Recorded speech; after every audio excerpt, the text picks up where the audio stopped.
누군가로부터 범죄 피해를 당해 고소하시려고 하시나요? 고소장 양식부터 작성 방법까지 모두 알려드립니다. 고소장 작성 방법. 고소란 무엇인가? 고소는 어떤 사람으로부터 범죄 피해를 당한 당사자가 국가에 그 사람의 처벌을 요구하는 의사표시를 하는 것입니다. 좀 어려운 말이지만 너무 복잡하게 생각할 필요는 없습니다. 그냥 경찰서에 범인이 나한테 사기를 쳤으니 그 사람을 처벌해주세요 라는 말을 서류에 써서 제출하는 것이라고 생각하시면 됩니다. 고소장 양식. 먼저 고소장 양식에 대해 알아보겠습니다. 사실 정해진 고소장 양식, 서식은 없습니다.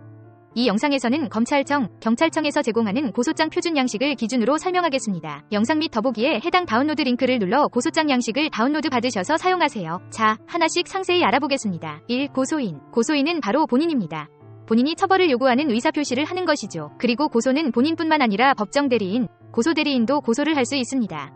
단, 고소대리인이 고소하려면 위임장이나 고소인의 고소대리 의사가 확인되어야 합니다. 고소대리인을 위한 위임장 양식은 따로 정해진 것은 없습니다. 그냥 A4 용지 위에 위임장, 고소인, 고소대리인의 인적사항을 쓰고 고소대리인에게 고소권 일체를 위임한다 라는 문구를 기재하시면 됩니다. 물론 위임장 작성자는 고소인이고 밑에 날짜, 성명과 날인 또는 무인을 하시면 됩니다. 고소인 당사자가 바쁘시다면 위임장으로 고소대리인을 위임하신 후 진행하셔도 전혀 문제가 없습니다. 2. 피고소인. 피고소인은 내가 고소를 하려고 하는 상대방입니다. 상대방의 성명, 주소, 주민등록번호, 전화번호 등 상대방에 대해 알고 있는 것만 쓰시면 됩니다. 빈칸을 모두 채워서 다 쓸 필요는 없고 누군지 특정할 수 있을 정도만 쓰시면 충분합니다. 예를 들어 게임 내에서 채팅으로 모욕을 당해 고소장을 쓰는 것이라면 당시 상대방이 어떤 서버에 어떤 캐릭터명을 사용했는지 캐릭터명을 쓰시면 되는 것이죠. 피고소인 특정은 어차피 나중에 고소인 보충 조서를 작성하면서 구체적으로 진술하면 되니 크게 신경 안 쓰셔도 됩니다. 마지막 한 기타 사항에는 어디 사는 누가 알고 있더라, 땡땡 지역에서 동태알로 불리는 사람이더라 등 그 사람을 특정할 수 있는 단서와 참고사항을 쓰시면 되겠습니다. 3. 고소 취지. 고소 취지는 고소하는 사람을 어떤 죄명으로 처벌해달라고 쓰면 됩니다. 죄명을 모를 때는 고소장을 접수하면서 물어보고 도움을 받아도 되지만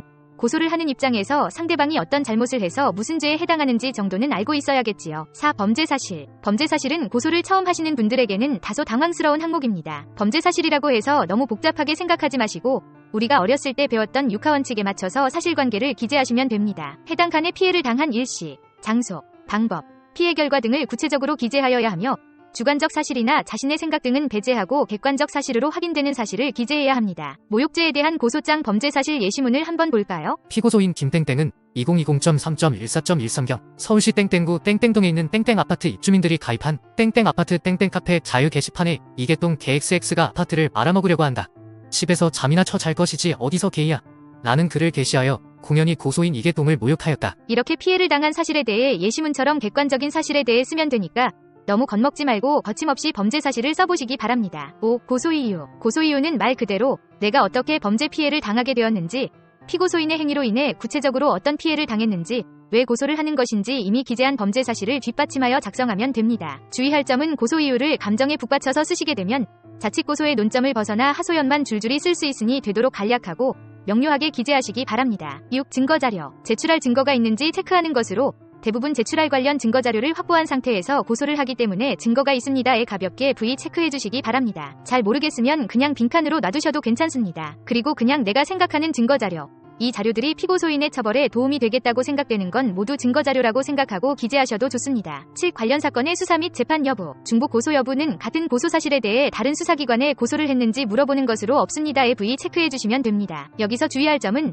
자신이 아닌 다른 고소인이 다른 고소사건 관련해서 같은 피고소인을 고소한 것은 여기에 해당되지 않으니 있습니다에 체크해서는 안 됩니다. 관련 형사사건 수사 유무는 자신이 고소한 고소사실과 관련된 사건, 공범에 대해 이미 수사기관에서 수사 중인지를 묻는 것으로 잘 모르겠으면 있지 않습니다에 V 체크하시기 바랍니다. 관련 민사소송 유무는 유무만 확인해서 V 체크. 여기 V 체크하는 부분도 잘 모르겠으면 그냥 비워둬도 무방하니 크게 신경 쓰실 것은 없습니다. 8. 기타. 지금까지 기재하지 않았던 것, 피고소인을 알고 있는 사람 등 수사에 참고할 사항 등을 쓰면 되고 특별히 쓸 말이 없다면 쓰지 않아도 무방합니다. 별지, 인적증거, 목격자, 기타 참고인 등 피고소인이 범행을 저지르는 것을 본 사람이 있는지, 범행을 계획에 대해 말하는 것을 들은 사람이 있는지 등 고소사건에 도움을 줄 사람 인적사항을 적으시면 됩니다. 이건 역시 주민등록번호 등 모르는 것은 안 적어도 무방합니다. 입증하려는 내용도 그 사람이 이 고소사건에 무슨 도움이 되는지 간략히 기재하시면 됩니다. 별지 2. 증거자료 진술서, 차용증, 각서, 금융거래내역서, 진단서 등 고소장 말고 가지고 온 증거 서류를 제출하려면 접수 시 제출 부위, 지금은 가지고 오지 않았지만 접수 후 수사 중 제출하려면 수사 중 제출 부위 체크하세요. 간단히 어떤 것인지 제출하면 되고